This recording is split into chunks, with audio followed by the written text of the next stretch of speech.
Welcome into the Scene Project Sports Network coverage of the PGA Championship from Aronimink. My name is Bubba Starts. I am joined by my co-hosts Pods and Shady. Pods was dancing like he was at a rave in the 90s. We got that good intro music, huh, Shady? You remember, well, maybe not the 90s, but yeah, it's close enough. Dude, I'm sorry, I can't get that purple and gold out of my head. It's like, it's nice. It's infectious. Shout out to our guy Prince Walker for that one on Tuesday nights. 7 players tied at -3. Scheffler's still on the course, so that could change. Scheffler and Smalley are still on. Scheffler's at 17. I think he's finished. And then I think Smalley's just got on to 17, finished up at 16. We'll update you guys live if the scores change, but right now it looks like -3 is the lead. A 7-way tie there. I'm not going to mention all the players. First round here, this course is playing pretty tough so far. Only 3 under through 18 for a bunch of pros. That means this course is tough today. This course is definitely taking its pound of flesh. It's gotten some people. I mean, this course has already gotten to Rory, and this course ate DeChambeau live with a +6. Yeah, not surprised by that. The risk taker that he is, a course that kind of seems like it's demanding the right play at the right time, that sometimes aggressiveness is not rewarded. No. Absolutely. I'm sitting here watching some highlights. You're not playing. Bryson did blow up. Holy cow. See, I was watching some of it. Like, I sent a comment and I said, the greens look like parking lots. Did anybody see the size of these greens? Like, I don't know how far they're zoomed out or what the cameras are, but like they're fairly far back and it's still like massive.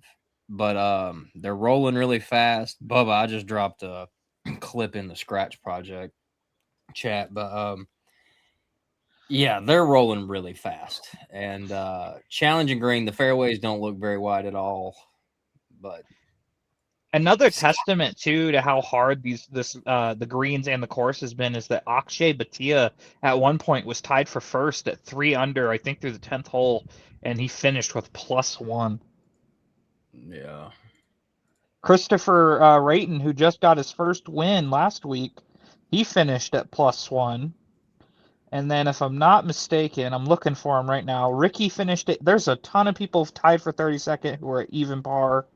McIntyre, the like. Rory did not have a good round either. Watch this. Watch this. The hole at 11. Well, there's the hole. Look at that thing. It just goes. Oh, it's not stopping. It ain't done. It ain't done. Yeah, that's not going to stop anytime soon. Anytime soon, bro. That's 40 yards. You're better off chipping it from there than trying to putt it. Like, that's great. Thank God it finally hit a little divot there. Slowed it down. 50 feet away. Down. 2-foot putt to 50 foot. He barely touched it. Oh yeah, that's crazy. That's not it. Yeah, that's not cool. That's crazy. What are you even supposed to do there? Parking lot. Barely touched it. What are you supposed to do? Shady, I have half a mind to chip that from how far away it is. Oh my Stomp goodness. on the ground hard. Don't even know if it would make a difference. It's not like he overhit it. How can you even hit it any softer than he did? He barely touched it. And it's gone. Man, oh man, it's gonna be a tough. They need some rain out there. Similar to us here in South Dakota. We got no rain. They just slow things down a little bit. Yeah. They need something to make it stick. Anything. Gives them stick. Okay. So over. Go ahead. DeChambeau blew up at +6. I just found Rory's score. He's tied for 105th at +4. So, I mean, you got the former the back-to-back Masters winner at +4, and I understand your gripe with Bryson, Bubba, because he's inconsistent. The risk taking, like I've said this before. When it comes to my favorite entertainer, I like Bryson. When it comes to my favorite golfer for consistency, I like Jon Rahm. Because John's not going to take those stupid shots that Bryson does. But this course is just proving that Bryson DeChambeau needs to come back to the PGA because he's losing his edge in LIV. Yeah, but he made a bunch of money, and he's probably doing fairly well from his YouTube bit too. And he could probably be a better media personality at this point, and to do fairly well at that than having to worry about going out and golfing every weekend if that's the best. Now I know a $4 million purse at the end of the day for some of these, attractive out there. But if you're only gonna, if you're not gonna have a chance to win any of those, is it worth it? Is it better to just sit back and collect millions running your YouTube golf channel? And I guess that question all comes down to Bryson and how much he wants what he wants his legacy to say. Who cares? His legacy is being one of the biggest freaking golf personalities on the planet, and he doesn't have to go out there and win every week. Like that's the reality of it, right? Yeah. Between his golf channel and what he does, like who cares about being the best? Because everybody's going to tear that down anyway, right? And there's always going to be someone coming along to beat you, and they're going to leave it to be debatable. Go out there, build a career for yourself, build your own legacy as being someone who continues to grow the game of golf without having to be the quote unquote best in the game. And I think there's something to that as well. Right. So impressive, man. There's no telling where his career ends up going. And Bods, you said has to come back. They're all coming back, man. Liv's done. So you're either coming back or you're doing your own thing. Right. Well, that's the thing. We were talking about this last week, and you had mentioned it's like, well, YGT's becoming that secondary tour is he doesn't have to go back to the PGA. He could literally go play your golf tour or do something in that capacity and just go play golf with his friends all day. Yeah, I don't think that your golf tour is going to be a feeder or any kind of thing to that. It is definitely its own thing. But I don't see anything wrong with having your own things out there, right? I mean, there's guys that have made a decent living and have played on the Harlem Globetrotters their entire lives, right? That's what I'm saying. It's like if you want to go that route. Yeah. Do you want to? He can go play golf with his friends all day long. Right. Well, that's personal things, right? And that's honestly, I think that's a generational bit there because a Rory McIlroy wants to be the best on that. But that's a man who grew up watching and idolizing the PGA. And I don't know that everyone has that, right? So it's up to the man themselves. We've talked extensively about the trials and tribulations and the stress, honestly, of going out and having to perform on the PGA Tour week after week when you could just be cashing major sponsor money and going out and shooting some awesome content with your buddies. I mean, come on. I know that all four of us, and the extended family of SPSN, we'd all be happy, man. Like, you ain't even got to pay us millions of dollars. If we could all make 60, 70 grand a year going out and playing golf a few times or sign me up. We're happy. Now, granted, this man lives a much different and more extravagant life than that, but what is it? What's that number, right? What does your salary have to be to live comfortably and to build wealth for yourself? And because he's done so much for himself in the realm of branding and, developing that brand with the Crushers, that he sit back and sell merch the rest of his life, sell t-shirts and probably make a decent living at this point. And he doesn't have to be on the PGA to do it, I guess is my point. So, well, I think you have a great point there too, because I don't know, and I don't want this to be like a, dissection of the PGA, but at least for people in my generation now, because like I'm a late millennial, because I was born in 95. We don't have as much love for the PGA as we do for the game of golf itself. Like, I love watching the DP World Tour. I like watching, the YouTube golf stuff. I liked watching Live. It's just, I like the variety of golf. Like, I even watch and tune in sometimes to the Grass League that they have over there. I watch Pods Plays Golf, and he's awful. True. Like I'm watching Shady's channel. I'm just seeing this little chicken leg motherfucker out here whacking balls as bad as Bryson did today, right? Like, it's all the same. We just it's about distance. It's not about where it goes. We're just buckshot out here, bruh. Yeah. No, and really it's about entertainment value, right? And Sure. It is entertaining to watch the best in the world play amazing, but it's also entertaining to watch a couple of guys shank them into the freaking woods and be idiots. Like, who doesn't like to watch that's Joey just the cold cuts nature hit a of the tree? game. Right. Shady, let me ask you this. Yeah.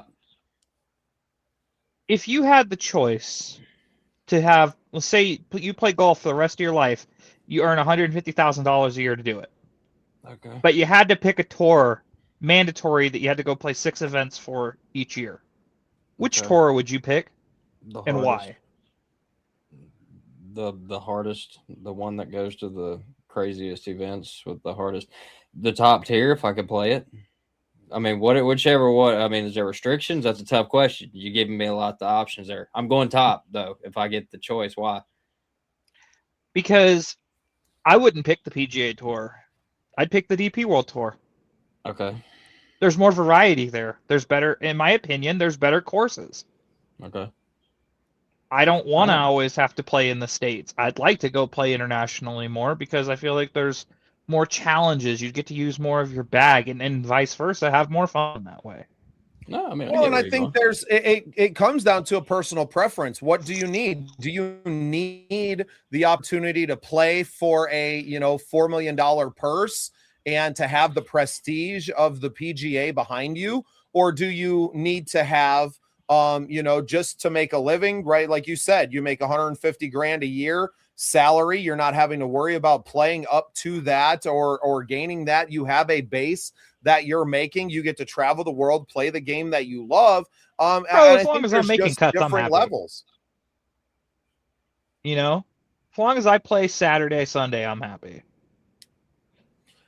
And then there's other guys that are different, right? And it really speaks to the player themselves. Maybe you're a different man in your early 20s than you are in your late 30s, sure, right? Like that's are. inevitable as well, that you get to a certain point that you don't need to go chase that, and your legacy isn't on the number of trophies or anything that your name is attached to. Like the competitiveness, right? Is that, do you have to be the best at what you do, or can you go out and say, hey, you know what? No, I'm good enough. I make a good living playing the game that I love. I see the world doing it, and for me, I can equate that to a lot of music, right? There's a lot of people that are out there that have made a living and got to see the world and do the thing that they love to do that have never won a Grammy and never will, right? Or to be selling out, US Bank Stadium or any of these, giant venues out there, right? So it's really up to the individual players themselves of what they would like to do and what their vision of success is.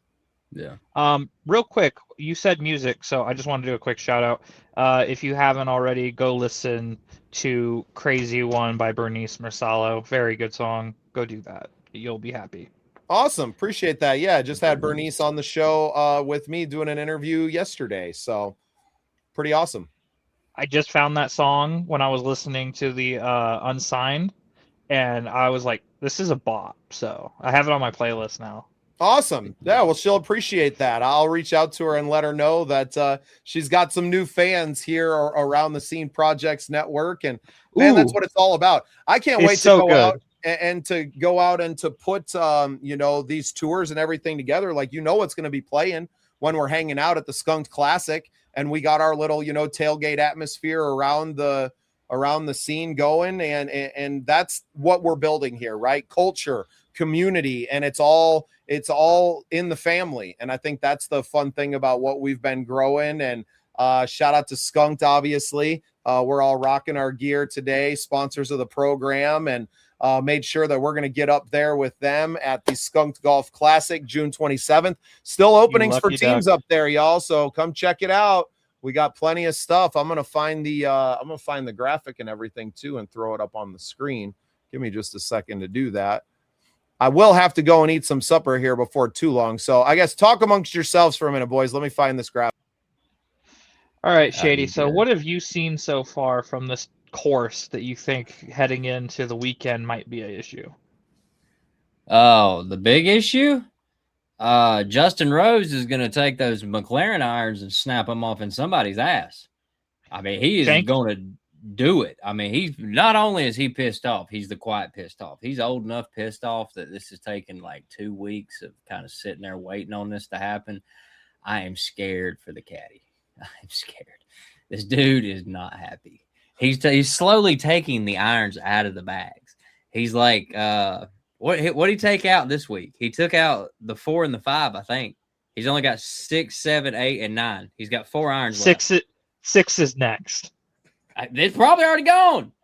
He's going tin cup on him. I mean, in my bag right now, all I've got is 7, 8, 9 pitching and gap. That's it from my Tennis irons. racket. 7, 8, 9. Speaking of 7, 8, 9, we'll see you all on Sunday, 7 p.m. right here on the Scene Project Sports Network. True. Now I'm looking at so I was looking at yardages and I was looking at like scorecards and stuff like that. There's a giveaway this weekend. I can't remember which one it is. I think it's the Pure Golf Clubs. I think it's that same guy. He's doing the same one every week. But I'm riding this answer till it wins. JT Poston right now sits at 1 over. Looking at him and Scotty, a little difference here. These are reachable holes, necessarily. I mean, for most anybody. I mean, par 4s, 430, 420, I had 402. Scotty at 14 under, and I'm still Scotty. sticking with Scotty, but I don't know about that 14 under. Well, Seems like it's going to be tough to get to. yeah. Either way, these are his greens in regulation. That's what's getting Scotty right. Scotty's numbers are just crazy. He's driving like 93% of the fairways. He's not missing. Yeah, he's that shark, bro. Like, he may not be there round Hold 1, on. round 2, round 3. Hold on, Pods. I bring a wrench. I'm going to throw it in your engine. Hold on. So here's where the wrench comes in. They're both putting 1.7 putts per green. So Right. if JT can get there, he's going to put it in. He's just got to get there. So if he can turn that around, I'd say he's got a chance. But I don't know. I mean, Scotty's a machine. He's a Terminator. He's only 3 behind, so could happen. Yeah. Well, we got the flyer up there. You guys check out the Skunk Classic up in Minot, North Dakota, happening June 27th. We will be up there with an SPSN team. My wife and I are signed up. We got the team on there. We're going to be up there with Operation Combating Veteran Suicide as well, doing a lot of activation and mingling with the people. So really looking forward to being up there with our sponsors at Skunks. We're going to be capturing a ton of content up there. So looking forward to that. It's going to be a great time.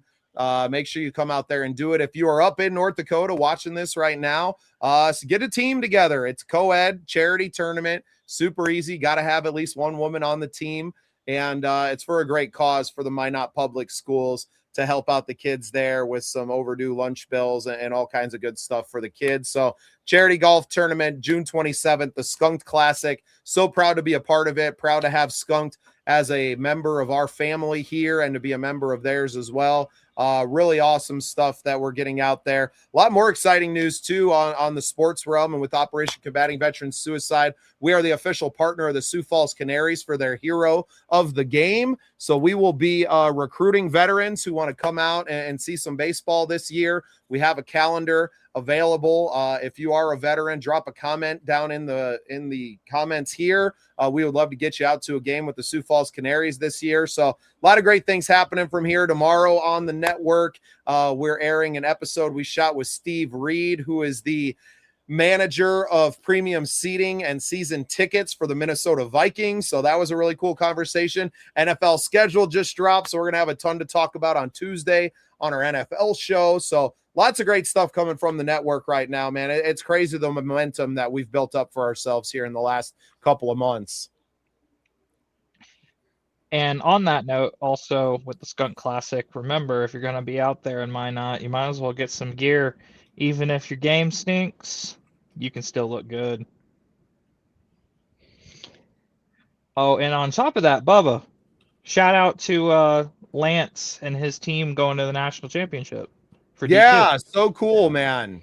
Our buddy Lance Christensen with his team from Colorado Christian are going to be heading to the Division II National Championship with their golf team. So really excited for them. Looking forward to obviously getting a lot more about that, hearing about the whole experience when the season's over. We don't want to bug the man while he's in season, but as soon as it's over and hopefully they're coming home with a ship, we're going to get Lance back on the show to talk all about it, and really, really happy about that one.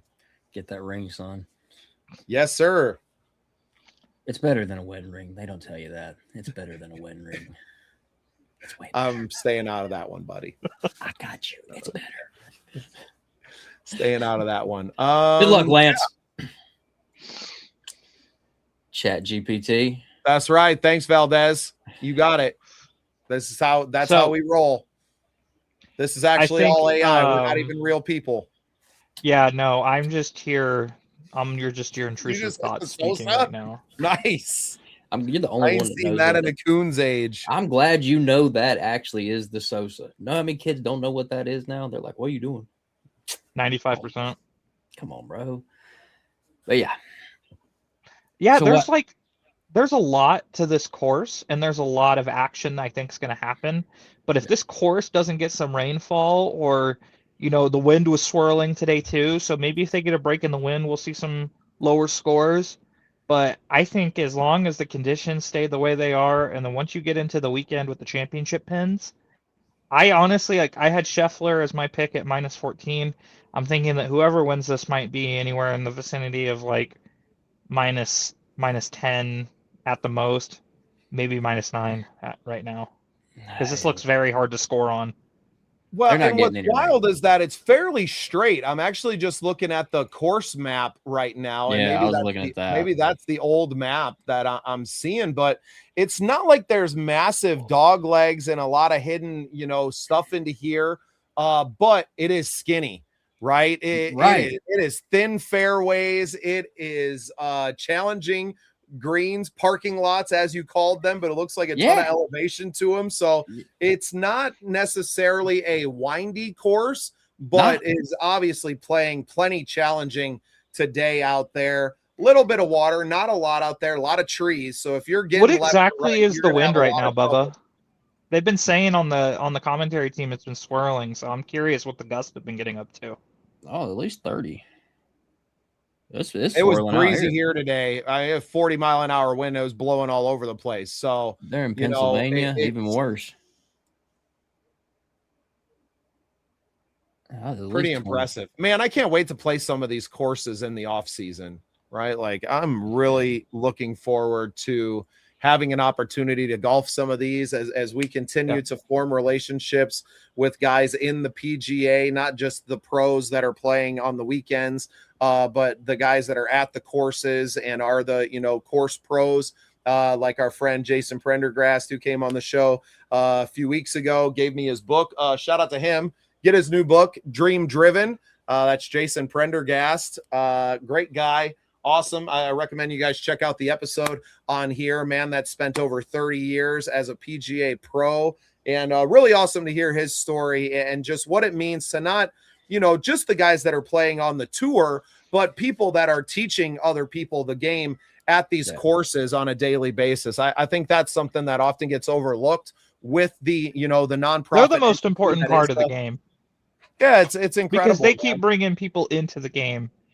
And I'm going to shout out my PGA pro, Michael Pearson. He does a great job over at my home course, and he's helped me understand the swing mechanics, and he's explained it in such a way where it's simple to understand, so you don't feel like you have to be like the savant to understand what to do.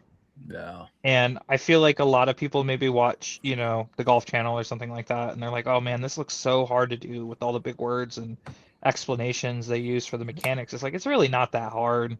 They just make it sound scarier than what it is. So shout out to the PGA pros of America. So much of this game is just repetition. You got to be getting out on the course. If you're going out once a month and just playing around, you're not going to get a lot better at this game. You got to be out there swinging them. You got to be swinging them at home every day and practicing. And just a matter of, not really worrying about all the stuff. Yeah, man. Well, you got to play. Repetition's key. I played 92 holes of golf this week. Oh yeah. And I played 36 holes on Monday alone. How old are you? I just turned 30. Mm-hmm. Let's give it up for. Hey. Yeah. His back's hanging in there, boys. I spent you know what? This is gonna sound crazy. Unemployed, fucked pods. He said 96 holes. I was like. Here's the thing, though. The reason my back's still holding on, stretches, tennis ball rotations on the wall, and yoga. Yoga will save your back, and it will save your knees. and not having a job, Shady. I think that's the key point there. I was going to say, Listen, I'm building my own shed too. I didn't hear bench seating at the Crawdad game. Yeah. Speaking of which, hey, everybody come over. We'll have more videos coming this weekend. I'm going to play. What? Oh, God, I done forgot. You got the Charlotte trip coming this week. Yeah, I forgot the name of it. One's private. I know I'm not going to get the name of that one. But the other two are public. But, yeah, really nice courses in Charlotte. We'll see what public looks like, and then we'll see what one private looks like. Yeah. Nice. There's this one course I haven't played yet in my hometown. It's the Hesperia golf course, and it actually used to be a PGA course, I think, for like the better part of 40 years. Yeah. So it's supposed to be the toughest course in town. So I want to go give that a try at some point this summer. Yeah. We have like one course in South Dakota, I think, that's qualified for the PGA. That's where the Sanford International was. Shout out to the Minnehaha Country Club. I hope one day to be able to play it. Beautiful course right in downtown Sioux Falls. I'm actually going to a real nice one on Saturday morning called Tatanka. That's a top 10 course in the nation. That's right across the river in Nebraska, about 10 minutes from my house. And that one's beautiful. I got a chance to play the back nine last year. Had a great time doing it. It ate me alive, but man, it was a lot of fun getting out there on such a beautiful course. And the Veteran Golf Association from Nebraska and South Dakota are out there for events. So I'll be out there shooting some content, getting some interviews with some people. And yeah, it should be a great time. That's more of what I look forward to doing, and just having a great weekend. But we'll, of course, be back here recapping. That would be day 3, I guess, on Saturday after the cuts have been made and things have been happening. Boys, I got supper to do. I don't know if you care to stay on and chit chat more. We're going to do this all again tomorrow. Not much to recap today yet. Not a lot today, other than the course was kind of tough.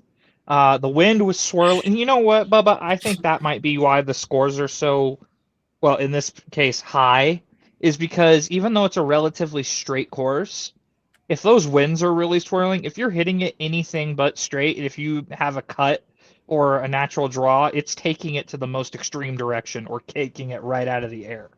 Yeah. And I think that's killing Bryson, is because, you know, with his driver too, it's specially lofted for distance. So if he's hitting it bad, then it's going to show. Well, not even. You're just putting it up into the air and you're letting the wind do whatever it's going to do with it. Even if you hit it and it was aimed straight down the fairway in the air, that wind grabs it and blows it, 30 yards left or right. Hold on. Pushing it into this is a very, this is a long irons course. Hold on. Bubba. Yeah, if you're reading some of the stuff that I'm reading and you're looking at these maps and I'm looking at these maps, let's just assume Bryson didn't look at these maps and didn't read these things. If you didn't read this and you didn't look at this, because I'm looking at this right now, once again, whoever built this place is evil. But are you reading? Yeah, Donald Ross built this place. Every green is raised and falls off. If you can't get in, the bunkers are what's framing your hole visually. So when you look out and you see the bunkers, you think, oh, this and that. Nah. Fairway's sloped, so it don't matter. You looking over here thinking, I need to avoid that. I'm going to hit up here. Going to slide you right back down. So you got to know. Shady, your boy built this place. Donald Ross built this place. That ain't my boy. Come on, Donald. Let's go, Donald. Wait till I get up there, Donald. I got words. If it's a Pete Dye course or a Donald Ross course, you're in for – it's going to eat you. I can't wait. Well, we'll be back here tomorrow. We'll recap day 2 with you guys. We'll probably go around the same time, 6:30-ish works for me. Got to make sure the family gets fed and everything, though, too. So appreciate you guys jumping in with me. Nice little recap here. Make sure all of you are checking out Skunked Golf Club online. I'm going to drop a little drop that ambassador link in the chat here in the comments real quick. Y'all can check them out and help support the show by supporting them and looking good, even if your game stinks. Any parting shots here before we get out of here, fellas? Jordan Spieth's still a sleeper. I think my parting shot would be, this is going to get a whole lot more interesting on Saturday, and I have a feeling that my pick's going to win, but I also have a feeling that it's going to be really close. Speed. Not I gonna feel like drink this you is going to another come one, down. Pods. What? Hey man, Scotty? I'm trying to get some pure golf clubs. Okay, let's Man, go. I guess Rory at minus 12 for the Masters. I didn't win my clubs. And then he's like, "Oh, we're going to roll it into the next one. Oh, we're going to roll it into the next one. We're going to roll it in." I'm like, "Okay, well, whatever. I guess I got my entry in. I don't know how this thing's working. I think entered it was about 11. 1,000 contests over Masters weekend, man. I didn't win shit. I do remember that now. Yeah, it was. I just keep on. I'll work for mine. That's all right. I'll work for You mine. got it. We're gonna make them out of rock. Yeah.